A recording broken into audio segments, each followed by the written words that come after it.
Yo, yo, yo, what is good, y'all? What is good, man? Happy Friday to you. Happy Friday. We are here to talk about ball. Thank you for coming in to the NBA Breakdown with Derl. I love this time of the day. It's after 5. It's Friday, and there's ball on. Oh, yeah. And when you know Friday is here, you know I got my boy Barry with me. Barry, what's good, brother? How you doing? What's good, man? I'm doing pretty good, man. Thanks for having me on. I'm always happy to join you on a Friday evening and talk some ball. Yeah, man. Now, it's the best time of year. It is, Barry. Now, we only have one game. We're not going to be before you long at all. We're just going to take a quick dive into this game and talk about it a little bit, talk it out, and, let's see what happens with it. Me personally, I'm about to make a play while we're talking, and we're going to talk it out here. So, Barry, how have you done for the week? I've done okay. So, I've had a nice little mini heater over the last couple days. Had Grizzlies, Warriors, and under on Wednesday. Yeah, Wednesday night, and had Wiz with you last night. Mm-hmm. But the first night of playing action didn't go too well for me. I had Hornets and Wiz. Yeah. So that was over in a hurry. But the rest of it's been good since. It's been all good since. So hopefully we, kind of keep the momentum rolling through this last play-in game and into the playoffs. Yeah, man. The funny thing about that game, really, just to kind of go into it really quick, no one expected Pacers to look that good against Charlotte as steaming as they were. No one was really, I don't think anybody expected Pacers to put on the ass whooping that they put on. I don't think anybody did. So that was my only loss. I had a push with the Memphis to San Antonio game. What were your thoughts on that? So I wasn't able to watch that one, but I kind of caught up with it there in the fourth quarter. So by the time that I checked into it, I'm scrolling kind of the timeline to see how things were going down. So, starting off seeing the Grizzlies were up like 20 at the end of the first quarter or whatever it is. I was like, oh, hell yeah. And then as I keep scrolling, I see the Spurs, put together like a 17-0 run and make it a game. And, it looks like it was a good game. I haven't gone back and watched it. But I'm glad the Grizzlies pulled it out. I feel a little bit lucky that I had a 3.5 instead of a 4. But that was just a super sharp line. That was sharp. Job messed it up with his missed free throw. Yeah. brutal for anyone who for you having a 4, a push is better than a loss, but anyone who got in late and grabbed the Grizzlies 4.5, that's tough. That's brutal. Yeah, that's brutal. Yeah. Well, speaking of which, man, we've got the Grizzlies again tonight. Tonight they are going to Golden State, and they're playing the Warriors, man, who by far and large, this could probably be one of the hotter teams in the West, if you ask me. I like what I see. Jaden, right off the bat, is just like cash it. Looking at the game real quick, this line opened up at -3.5 to Golden State. This line is now 5. What did you have for this game, Barry? I got in with the Warriors at 3.5. I think it's fairly priced now. So I would still lean Warriors at -5, but if you can get a 4.5, that's I think 5's like kind of where I draw the line on it. So I had actually I was on the wrong side of this line movement in their last matchup on Sunday. I grabbed Warriors at -5, and I think it closed 3.5, which didn't end up mattering. But obviously it's going the other way this time. I think the Warriors take care of business here, and we've seen how important home court is in these play-in games. It's been huge. Mm-hmm.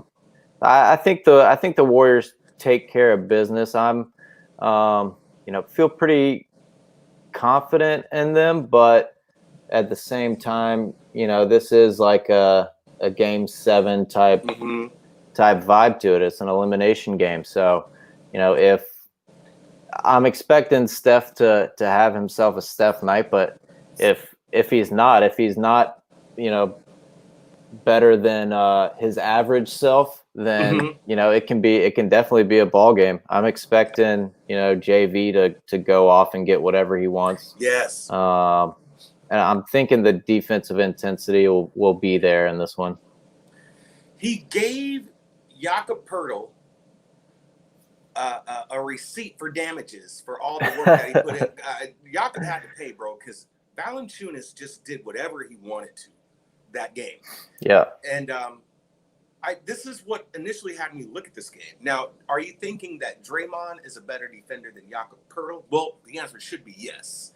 Oh, yeah. But to the degree to where Valanciunas still won't get off, I don't think it's there, right? So I think you got a huge advantage in the paint with Jakob Poeltl, or excuse me, with Jonas Valanciunas. And so now I begin to look at the spread. And this number, and it's been solid, Golden State Warriors win by 4.07. So I know you had a little different number. My threshold, Barry, was actually 4.5. Right? So now that it is 5, I think this is one of those games where Golden State is going to win. And this is about as sharp as a number you're going to get. I believe they're going to easily win by the 3.5. But now we're talking about that 4-point spread. And I don't know if I can trust 5. I don't know. Because already, the model is showing Memphis is going to cover this.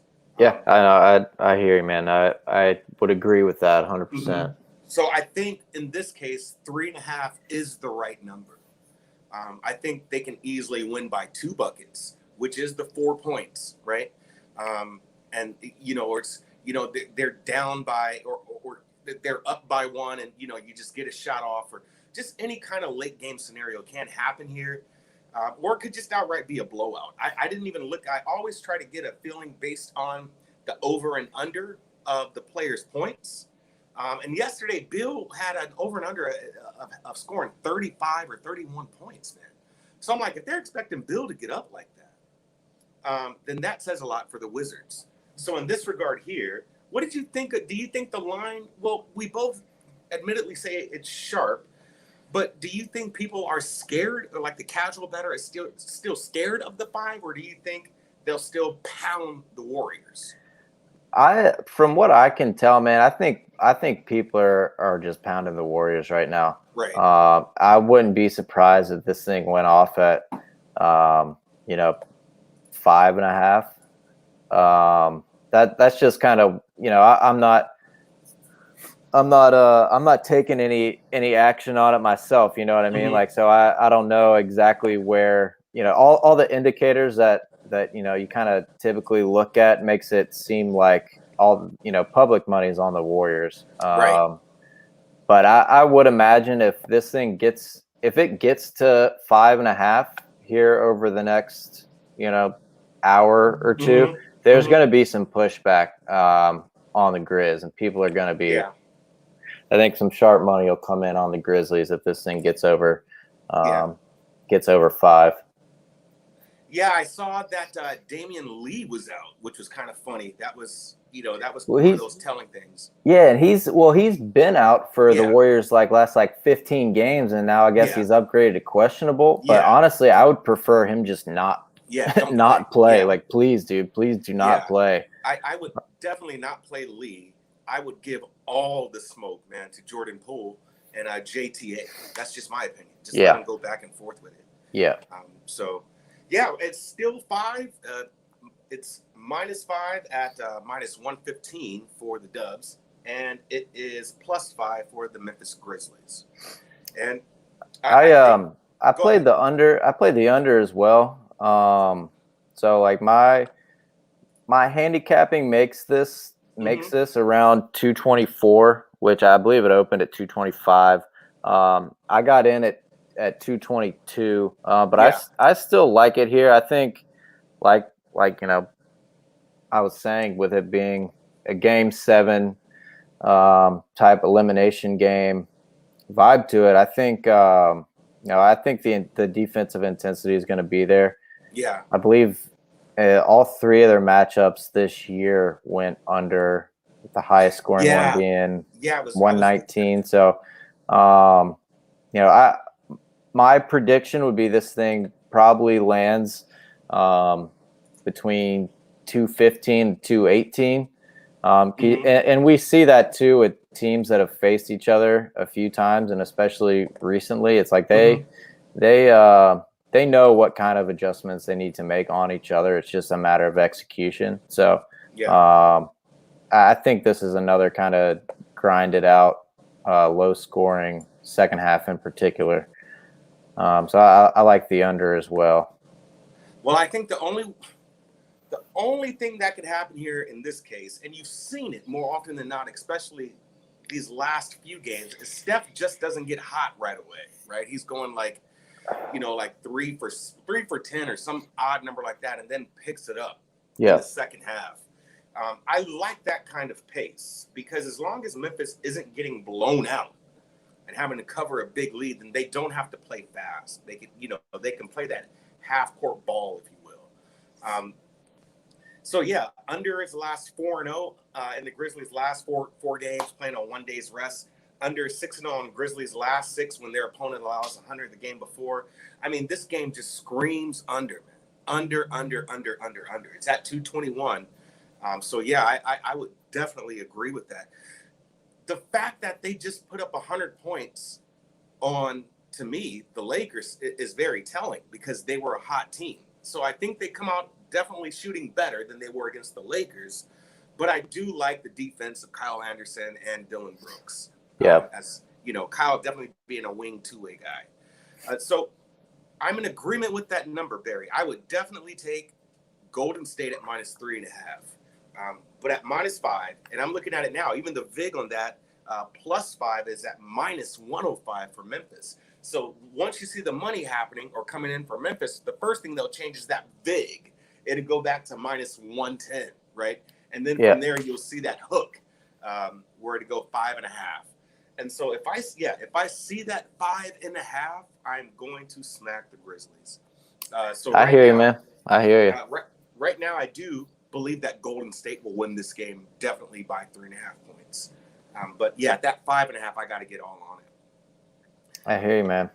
Well, hey, man. You want to go over a couple of these playoff games that we've got Saturday and Sunday? Have you booked any action yet on any of these games? Are you waiting? I have. So I did look at the model. I ran it for the games. So, of course, at this point, we shouldn't really think too much of the injury reports, but at the same time, it still always gives me cause for pause, right? I think somebody is now out again. Isn't like Will Barton like a game time decision? There's some key pieces out. So for Miami and Milwaukee, the line is -4.5 Milwaukee. This game favors Miami. So Miami covers the spread and wins by 2. Okay. So I haven't got there yet, only because, in all honesty, man, is Jimmy Butler, do you think not even Jimmy Butler, but do you think everyone gets up for Miami now? I do. I think that, I'll say, I'd say maybe. I'm actually on the Bucks here. I played Bucks 4.5. Yeah. And I think that the Bucks having home court advantage here is going to be a significant factor, and especially in Game 1. I think they're going to be motivated in the spot. Obviously after what happened last year in the bubble, and it just was one of those things with Miami where it was kind of like a perfect storm for them with all in the environment that they were playing in that really favored them, because they were a bad road team, heavily built as a shooting team. So the environment of the bubble really favored them, and I think that with now having to go home and away, I don't think we're going to see as consistent of a performance from Miami that we did last year.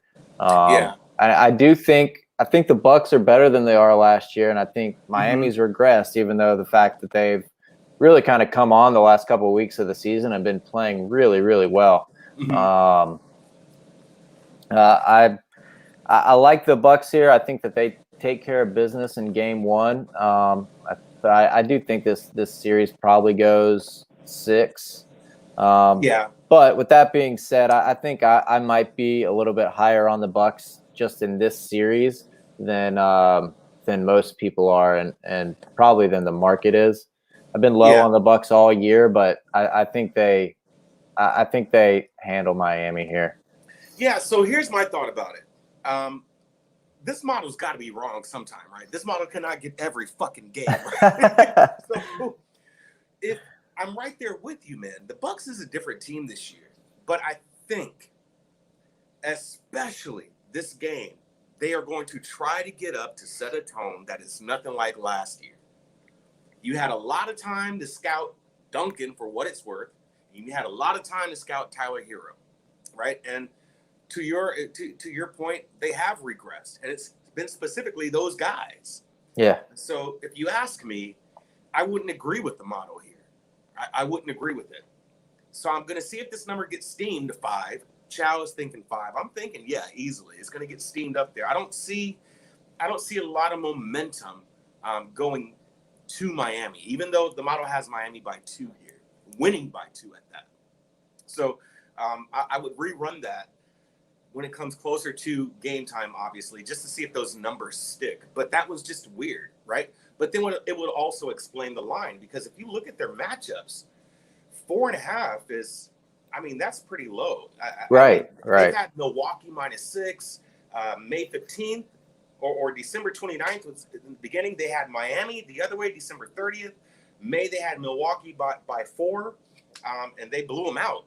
So the last game they played, Milwaukee won 122-108, and that line stayed at 4, Barry. So in my opinion, this looks like a Miami get up. Honestly, it's a Miami Miami sit down, Milwaukee get up. It has to be. If Miami comes into Milwaukee and beats them the first game, that will be one of the most demoralizing things I think happens to Milwaukee, and it would just be kind of just reminiscent of the season they had, especially missing out on Bog. Yeah. So yeah. On that next game on Saturday, I've got Clippers playing Dallas. That line is at -5. Model has this game at Clippers -9. So I like the Clippers in this one. I was, it opened at 6.5. I saw it get down to, it may have hit 4.5 at one point before getting back up to 5, and I think it's at between 5 and 5.5 now. I like the Clippers in this one, but I'm not personally gonna play it. I don't think at 5 or 5.5. I think I'd probably need 4.5 or 4. Yeah. But I am on the under in that one. I played under 218.5. I think we see a slow paced game for whatever reason. The Mavs have been, their defense has been kind of an enigma, where there's been stretches of the season where they're playing really good D, and stretches of the season where they're not. But regardless, they've been playing at a pretty slow pace, kind of like the lower third of the league. And the Clippers obviously play at a very slow pace. Yeah. But the efficiency of their offense is through the roof. But I think the intensity in this one should be enough to probably see around like a 96, 97 pace throughout, unless the Mavs decide they want to run, which they probably should, but I don't think they will. I think this one stays under. Yeah, I wonder if we do have Pat Bev back, right? Yeah. Yeah, and they're probably going to play Serge, because everyone else. I mean, you got Boogie Buzzins, he's questionable, and then you got Amir Coffey, who's out. So you've got a whole lineup. JJ is not playing, of course, and Max Kleber probably not going to play. So that'll be interesting to see. Yeah, do like Clippers, man. Maxi's a big one. The Mavs really do. They to play their best, they need Maxi. Yeah, I believe that. I am a big fan of Willie Cauley-Stein for what it's worth, man. Me like too. Me too. I love like Willie, man. We might be the only two people on Earth that are Willie Cauley-Stein fans, but yeah, I love him. yeah. I'm a big. He's come a long way, man. He has, Man, man. he's Been an underrated talent this year. Yeah, yeah. Now, didn't he play with the? See, I have to see because he comes from Duke, right? No, he went to Kentucky. Kentucky, that's right. Yeah. With Jaleel Okafor. No, he was with. He played with Karl Anthony Towns, Devin Booker. He played with that squad. He was there. He was at Kentucky for a few years, but he was on that team that should have won the title, but ended up losing to Wisconsin the year Duke won. It was a cherry-picked Duke title. Yeah, see, and the thing was, okay, so I always kind of bunch them up. It was not Jaleel Okafor, it's Nerlens Noel. Oh, yeah. I think him and Nerlens did play 1 year together. Yeah, that's who it is. Yeah. So it's Nerlens Noel, and I always get him and Jaleel Okafor mixed up. But yeah. We got some, it looks like we got some Cauley-Stein, we got some Cauley-Stein cats in here, man. Okay. Yeah, man. Hell yeah. Barry is a damn wizard, literally a wizard. So yeah, I do like Willie Cauley-Stein. I think he's adapted well, and he plays his position pretty well as a big man on a team with big men, right? I mean, you already got Unicorn there, you already got Max Kleber there, and you got a long Luka, even though he's not a big man. I think Maxi's actually probable. Yeah, he's probable. So that's good for the Mavs at least. Yeah.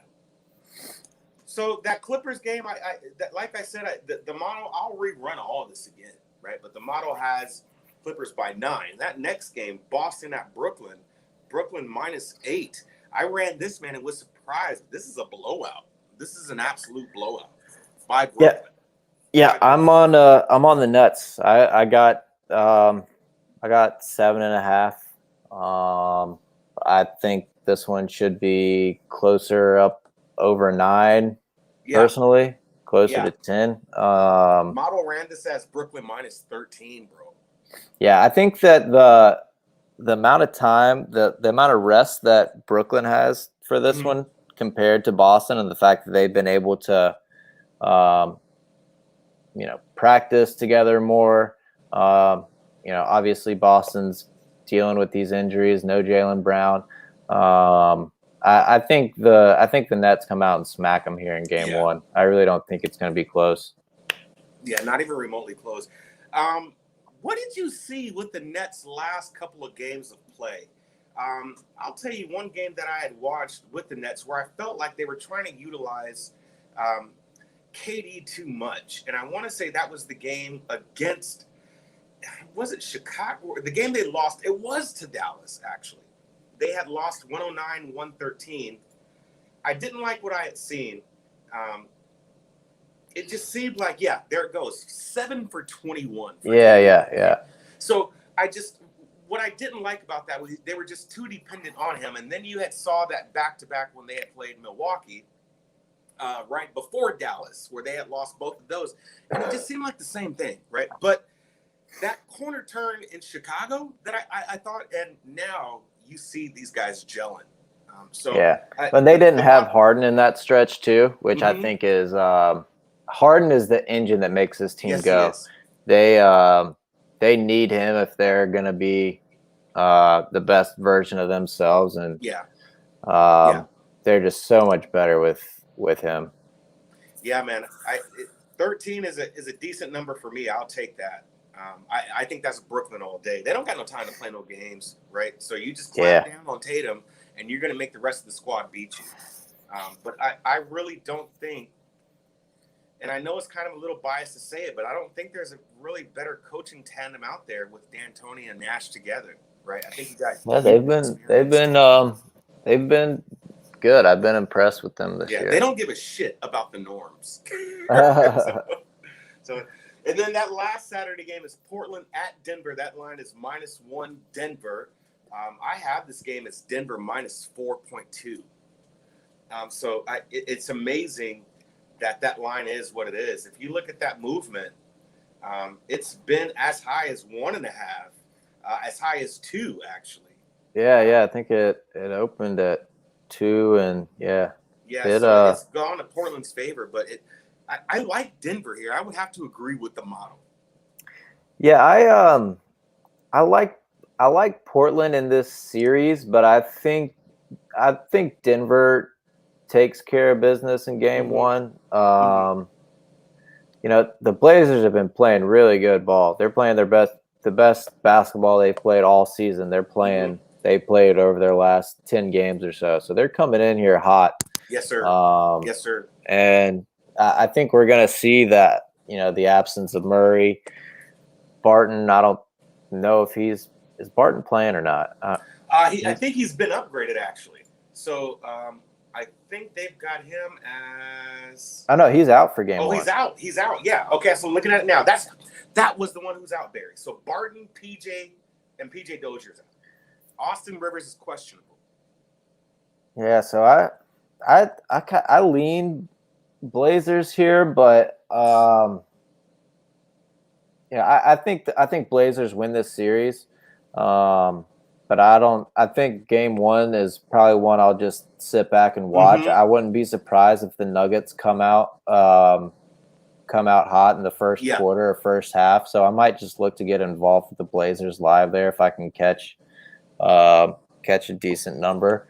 But I think it's unfortunate for Denver that that Murray's out. I think the Blazers are just a bad matchup for them. And we'll see what happens. The Nuggets love to overachieve in the playoffs, so we'll see. I'm going to really see how they contain Joker, because if you ask me, Portland, in my opinion, Barry, has one of the bigger big men, so he can actually put his body on Joker. I think Nurkic is just the right size. I had a buddy, man, when I was working with him. This guy's about 6'5", about 270. And he took a picture at the airport of Portland with Joker or with Nurkic. And when I tell you this dude looked like a mini-me in comparison to Nurkic is, I've seen him live when I went to Portland games.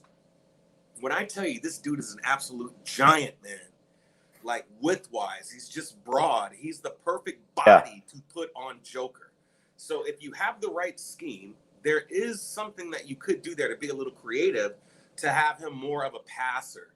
I remember there's some talking heads talking about the Lakers and Denver game when the Lakers didn't have AD, Bron, or Dennis Schroeder, and they went out there and they beat Joker. And in that matchup, they had Gasol on Joker, and they didn't even double. Yeah. So you could kind of see that same scheme happening if Nurkic is good enough, and he's light on his feet, man. He might not have to double Joker. Yeah, so, and the Blazers' defense has actually been pretty solid. With there's a certain rotation that they have. I don't know it off the top of my head, but I think it's their main core group of Dame, CJ, Rocco, Nurkic, and who else? But they've got a solid defensive rating when they're on the floor. And the Blazers have been a team all year where really have just kind of been a sieve defensively, and every game. But when Nurkic is healthy and out there, they and especially over this last run, the last 10 games, their defense has really improved. And I think that Nurkic especially will be up to the challenge of checking Joker for sure. Yeah, I can agree with the model here because it's Denver. And that's all I got to say, man. Playing in that altitude, they always play these kind of grind type style games where they just kind of grind it out. But at the same token, man, Denver can go on a turnover streak. So I'm not a big fan of Campazzo. Especially if Barton's out, man. Yeah, and they're relying on Facu. Yeah, Campazzo I'm not a big fan of. Yeah. Those Sunday games, real quick, I won't take up too much more of your time, man, which I really like. That first game, Washington at Philly. Barry, you know Westbrook hates Embiid, right? Yeah. Like, these guys hate each other. Yeah. That line is -7. Model has this game, Philly -3.5. So it looks like Washington could cover that game. I'm kind of stuck there because, in my opinion, Philly, to me, is the more experienced and better team, obviously being, in, the number one spot. They've been rested, right? They haven't had to play any playing games. Yeah. And for what it's worth, you got to hope that you can contain Embiid. The line is 229 now, so they're expecting Washington to put up some points, for it to be 229. I look at this game as possibly staying under, and if it stays under, that means that Washington, in my opinion, wouldn't even cover, because the only time that Washington or they wouldn't even, those 7 points aren't enough. Where I would like to see this is if this game is in the 235s, 240s, because if you're expecting a high-scoring game, that usually favors Washington. So the 229 is kind of scary, and the Philly -7. What do you like here? I took some Philly -7 just a little bit ago. I like the Sixers in game one. Kind of this to the same point of with the Nets Celtics game. But even more so, the Sixers are going to be rested for this one. Mm-hmm. They're going to have all their guys back for it. We saw the Wizards in that Celtics game. Yeah, they were just out of gas. They didn't have their legs under them. They couldn't buy a bucket. So, they obviously looked a lot better last night versus the Pacers. Which I'm happy that they did. But I think this is another game too, though, where Philly comes out and makes a statement with it. I think that the rest and health advantage that the Sixers have in this one is significant. So I think that they take care of business in game one, and I think the Wizards will steal a game in this series, but I don't think it's going to be game one. Yeah, man. I mean, March 12th of this year, Philly 127, Washington 101. January 6th of this year, Philly 141, Washington 136. December 23rd, Philly 113, Washington 107. So these spreads are still in the 6s, in the 7s. Yeah. But to me, man, I think I would go against the model, not unless it spits out a different number. But this one here should just be a beat down, if you ask me. Joel Embiid is not the same player, man. He is not forcing it in doubles. I mean, he's kicking it out. I mean, this guy is not the same player. You got to respect that. I think Doc has unlocked him. So I do like him in that position. Your next game, Lakers at Phoenix. Bro, could you believe that number? Phoenix -2.5. So maybe you're respecting them as the 2 seed, but at the same token, you don't give them the full -3. This one's kind of strange, and I'll start off by saying I actually I do like Phoenix here in game one. Wow. And I think they put up a bigger fight than the market seems to expect them to. I think the Lakers ultimately take this series, but I like Phoenix in game one. They obviously didn't look great down the stretch the last several games of the season, but they were missing Cam Johnson. They're going to have him back. They've had time to rest and practice, and they know that they're facing the Lakers, and they've had time to prepare for this one while, the Lakers had to get up for that Warriors game. So this is another one where the home court, the rest, and the just the overall health definitely favors Phoenix, and I think I think the Lakers beat them pretty soundly, like maybe 2 weeks ago. Let me look at that game. I think it was in LA, and it was one after I think the Lakers had another shitty loss, and they really got up for the Phoenix game. Yeah, they got him, man. They got him. It was 123-110. Yeah. So, But Phoenix got them before that. So to your point, you are right. They got them 111-94 on March 21st. But I think I think the Suns got them the two previous games. So I think the Suns get it done in game one. I think ultimately the Lakers win the series, but I think it's a tighter series than most people think it's going to be. So with that being said, I don't love that it's at -3. I think some shops open it up around pick way like a few days ago, and then it moved to like -3, -3.5 pretty quickly, and looks like it's at 3, 2.5 or 3 most places now. Yeah. So I played Suns money line. I got Bovado's offering 135. I think they probably still are. That was the cheapest one that I found. Yeah. Right.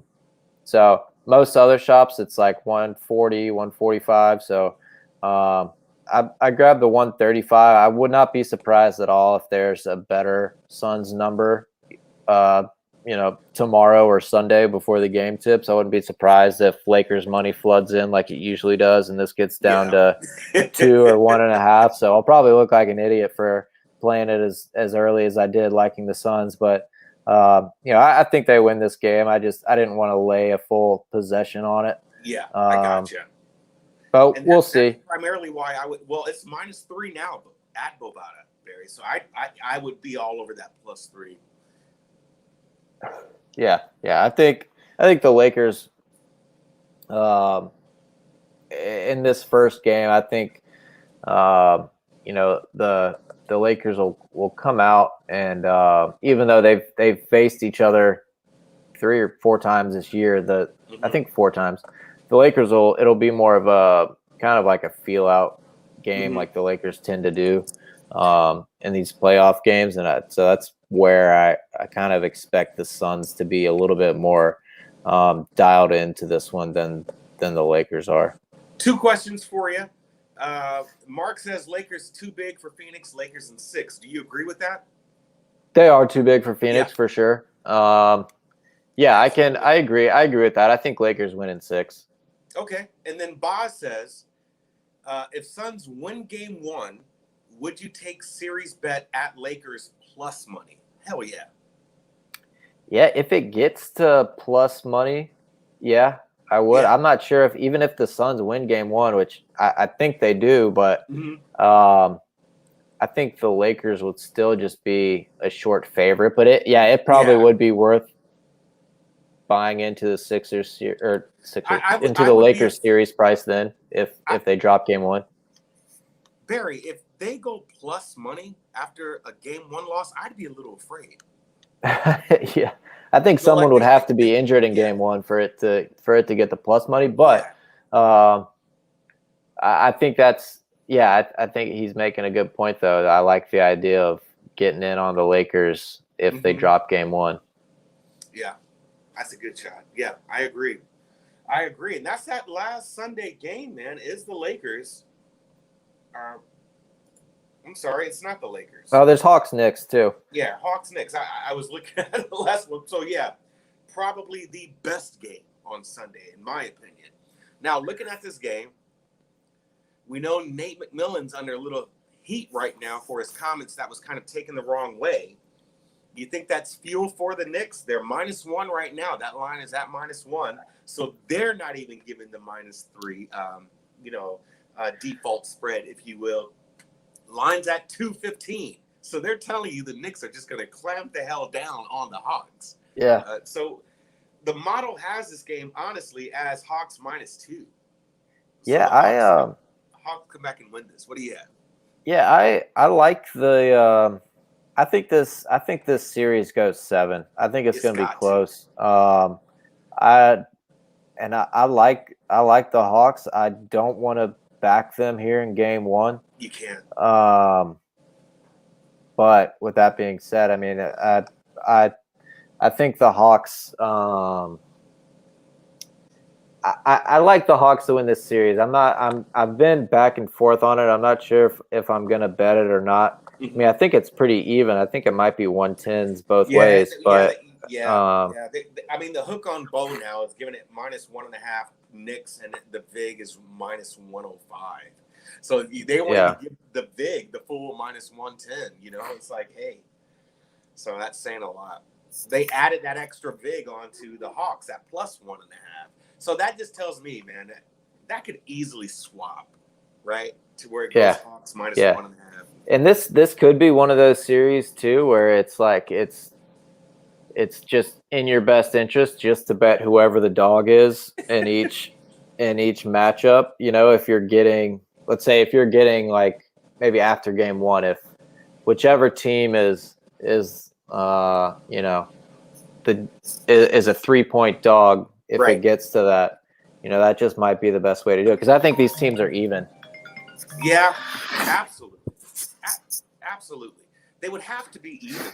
I mean, especially with this number vary. So, I mean, come on. Yeah.